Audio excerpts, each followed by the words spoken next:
ಎಲ್ಲ ಅರ್ಥದಲ್ಲೂ ಸ್ತ್ರೀ ಪುರುಷನಿಗಿಂತ ಶ್ರೇಷ್ಠ. ಆದ್ದರಿಂದಲೇ ಆಕೆಗೆ ದೇವರು ಮಾತೆಯ ಸ್ಥಾನವನ್ನ ನೀಡಿದ್ದಾನೆ. ವರದಕ್ಷಿಣೆಯಲ್ಲಿ ಹಣ ಸಂಪತ್ತನ್ನ ನೀಡದೆ ಕೊಟ್ಟ ಮನೆಯನ್ನ ಬೆಳಗಲು ಸಾಕ್ಷಾರ ಹೆಣ್ಣನ್ನು ವರದಕ್ಷಿಣೆಯಾಗಿ ನೀಡಬೇಕೆಂದು ಬಹುಭಾಷಾ ಚಿತ್ರನಟ, ನಿರ್ಮಾಪಕ ಸಚಿನ್ ಪಿಳಗಾಂವಕರ ಹೇಳಿದರು. ಬೆಳಗಾವಿಯ ಬೆಳಗಾಂ ಎಜುಕೇಷನ್ ಸೊಸೈಟಿಯ ಬಿಕೆ ಮಾಡೆಲ್ ಶಾಲೆಯ ಸುವರ್ಣ ಮಹೋತ್ಸವ ಕಾರ್ಯಕ್ರಮವನ್ನು ಉದ್ದೇಶಿಸಿ ಮಾತನಾಡಿದವರು, ಉತ್ತರ ಶಾಸಕ ಆಸಿಫ್ ಸೇಠ್ ಅವರು 100 ವರ್ಷಗಳ ಒಂದು ವಿದ್ಯಾಸಂಸ್ಥೆಯನ್ನ ನಡೆಸೋದು ಸುಲಭದ ಮಾತಲ್ಲ. ಇದರ ಹಿಂದಿನ ಸಂಸ್ಥಾಪಕರ ಶ್ರಮ ನಿಜಕ್ಕೂ ಸ್ಮರಣೀಯ. ಹಾಲಿ ಶಿಕ್ಷಕರು, ಶಿಕ್ಷಕೇತರ ಸಿಬ್ಬಂದಿಗಳು ನಿರ್ವಹಿಸುತ್ತಿರುವ ಕಾರ್ಯ ಪ್ರಶಂಸನೀಯ. ಶಿಕ್ಷಕರು ಕೇವಲ ಪಾಠಗಳನ್ನು ಬೋಧಿಸದೆ ತನ್ನ ವಿದ್ಯಾರ್ಥಿಗಳಲ್ಲಿ ಮಾನವೀಯ ಮೌಲ್ಯವನ್ನ ಬಿತ್ತರಿಸಿ ಪರಿಪೂರ್ಣ ನಾಗರಿಕರನ್ನಾಗಿಸುತ್ತಾರೆ ಎಂದರು. ಇನ್ನು ಬಹುಭಾಷಾ ಚಿತ್ರನಟ, ನಿರ್ಮಾಪಕ ಸಚಿನ್ ಪಿಳಗಾಂವಕರ ಎಲ್ಲೆಡೆ ಸ್ತ್ರೀ ಪುರುಷ ಸಮಾನರಾಗಿಲ್ಲ ಎನ್ನುತ್ತಾರೆ. ಆದರೆ ಸ್ತ್ರೀ ಎಲ್ಲ ಅರ್ಥದಲ್ಲೂ ಪುರುಷನಿಗಿಂತ ಶ್ರೇಷ್ಠವಾಗಿದ್ದು, ಆದ್ದರಿಂದಲೇ ಆಕೆಗೆ ಮಾತೆಯ ಸ್ಥಾನವನ್ನ ದೇವರು ನೀಡಿದ್ದಾರೆ. ಭಾರತ ಭೂಮಿಗೆ ನಾವು ಮಾತೆ ಎನ್ನುತ್ತೇವೆ. ಹೆಣ್ಣು ಮಕ್ಕಳಿಗೆ ಶಿಕ್ಷಣ ಸಿಗಲೇಬೇಕು. ವರದಕ್ಷಿಣೆ ತೆಗೆದುಕೊಳ್ಳೋದು, ಕೊಡೋದು ಎರಡೂ ಪಡೆಯಬಾರದು. ಹೆಣ್ಣು ಮಕ್ಕಳಿಗೆ ಮದುವೆಯಲ್ಲಿ ವರದಕ್ಷಿಣೆಯನ್ನೇ ನೀಡುವುದಾದರೆ ಶಿಕ್ಷಣವನ್ನು ನೀಡಿ. ಕಲಿತ ವಿದ್ಯೆಯನ್ನು ಯಾರೂ ಕಸಿದುಕೊಳ್ಳಲು ಸಾಧ್ಯವಿಲ್ಲ ಎಂದರು.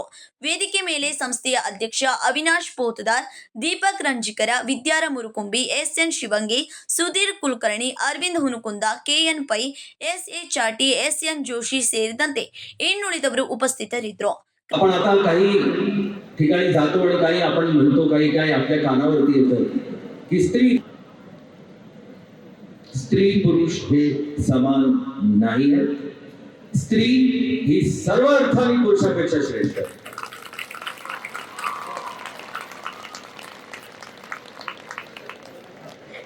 आणि म्हणूनच तिला परमेश्वराने आई बनण्याचा आशीर्वाद दिलेला आहे, जो पुरुषाला दिलेला नाही आहे.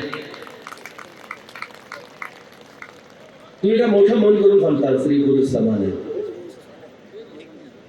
नाही. आपण आपल्या भारत मातेला माता मानतो, भारत पिता नाही म्हणत आपण. तर मुलींना शिक्षण मिळालंच पाहिजे. त्यांच्या आई वडिलांनी, मुलींच्या आई वडिलांनी त्यांना शिक्षण दिलं पाहिजे.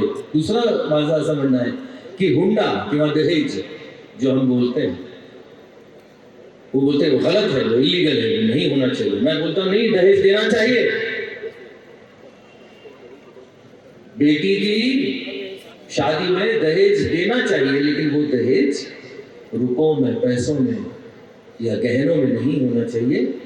वो दहेज होना चाहिए उस लड़की का, उस बेटी का एजुकेशन.